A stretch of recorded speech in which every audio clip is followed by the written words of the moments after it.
नमस्कार दोस्तों, देखिए बिहार कर्मचारी चयन आयोग की तरफ से नोटिस आया है स्नातक स्तरीय पदों पर। तो उसका एक काफ़ी समय से बच्चे इंतज़ार कर रहे थे, गुस्सा कर रहे थे।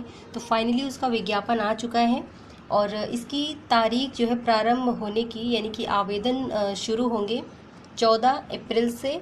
और लास्ट जो डेट है आवेदन का वो है 17 मई 2022। तो इसमें आपको अच्छी संख्या में पद दिए हुए हैं। देखिए यहाँ पे पोस्ट की संख्या दे रखी है। तो टोटल जो पोस्ट है आपके वो 2187 के आसपास पद हैं आपके। और यहाँ पे देखिए तरह तरह का क्वालिफिकेशन दिया हुआ है कि किस स्नातक हैं, तो वाणिज्य से हैं, इकोनॉमी से हैं, सांख्यिकी से, सारे चीज़ यहाँ पे दे रखे हैं। तो आप अपनी योग्यता के अनुसार इसको सर्च कीजिए और इसको क्या कहते हैं, आप योग्य हैं अगर तो इसको फिल कीजिए। ठीक है, यहाँ पे क्या लेवल दे रखा है वेतनमान का वो भी बताया गया है।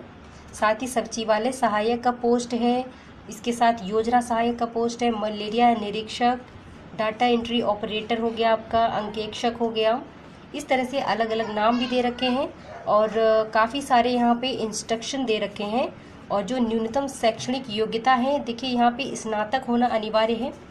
ठीक है, तो किसी भी विश्वविद्यालय से ऑनलाइन आवेदन समर्पित करने की जो अंतिम तिथि है, अंतिम तिथि तक में है ना, अंतिम तिथि तक में अभ्यर्थियों को मान्यता प्राप्त विश्वविद्यालय से स्नातक एवं उपरोक्त तालिका में जो वर्णित पद हैं उनके सामने उल्लिखित जो न्यूनतम शैक्षणिक योग्यता है उसमें आपको उत्तीर्ण होना अनिवार्य है। ठीक है, फिर यहाँ पे आरक्षण का डिटेल दे रखा है, अनुसूचित जाति, एससी, जो भी यहाँ पे डिटेल है यहाँ पे आप पढ़िएगा इसको। और इसके बाद में कुछ इम्पोर्टेंट चीज़ें और हैं जो दे रखी हैं, देख लेते हैं उनको। तो देखिए, अभ्यर्थी द्वारा प्रारंभिक परीक्षा के लिए ऑनलाइन आवेदन करते समय दिए गए दावे के अनुसार सभी प्रमाण पत्रों का प्रमाण पत्र, बार, नंबर, तिथि, ये जो निर्गत करने वाले सक्षम प्राधिकार का पदनाम ऑनलाइन आवेदन में अंकित किया जाना अनिवार्य है। और जब मुख्य परीक्षा होगी तो उसके आवेदन में यही विवरण जो है अंकित रहेंगे। काउंसलिंग यानी कि डॉक्यूमेंट वेरिफिकेशन के समय ऑनलाइन आवेदन में अंकित प्रमाण पत्रों को ही मूल में प्रस्तुत करना अनिवार्य है। उपरोक्त वर्णित मूल प्रमाण पत्रों को प्रस्तुत करने के लिए काउंसलिंग के पश्चात कोई समय देन नहीं होगा।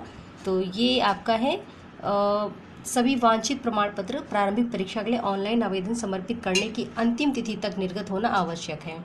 उम्र सीमा यहाँ पे बताई गई है। तो फ्रेंड्स देखिए, न्यूनतम जो उम्र सीमा है वो है 21 वर्ष और अनारक्षित यानी कि जो जनरल मेल हैं उनकी 37 वर्ष है, जनरल फीमेल की 40 वर्ष है, ओबीसी जो महिला पुरुष से 40 वर्ष है और एससी एसटी का जो पुरुष और महिला है उनके 42 वर्ष है।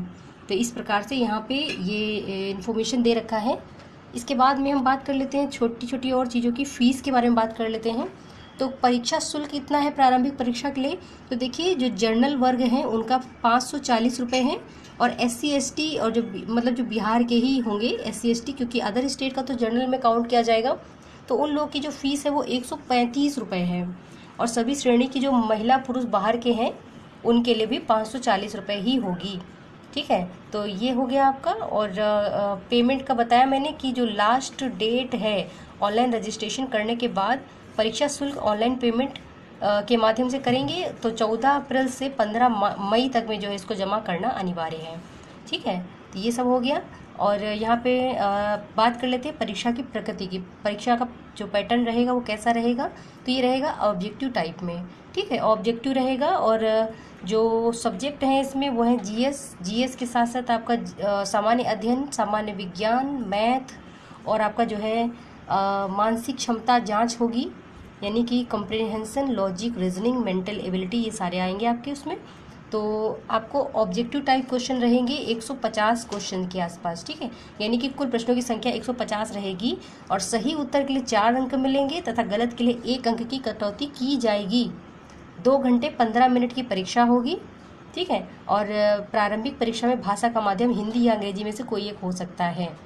चलिए, तो ये हो गया आपका कुछ इम्पोर्टेंट चीज़।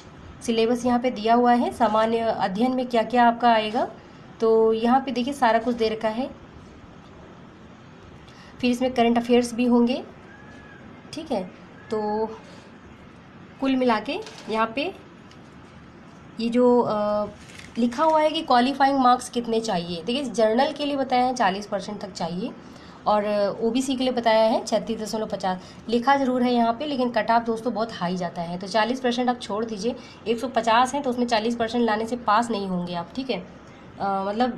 समझ रहे हैं ना आप, कट ऑफ बहुत हाई जाता है, तो इसलिए स्कोर आपको अधिक करना होगा, कुछ नहीं तो कम से कम 70%। और यहाँ पे डेट बताया है, शुरू होने की डेट है 14 अप्रैल और ख़त्म होने की लास्ट डेट है जो आपकी 17 मई है, ठीक है। तो यहाँ पे देखिए डिटेल आपको दिया गया है। तो ये सारे आप अच्छे से समझ लीजिए इसको, और जब फॉर्म ओपन हो जाएगा तो आप इसको अपने अनुसार फिल कर दीजिएगा। सारी डिटेल हम लोगों ने देख ली है यहाँ पे लगभग।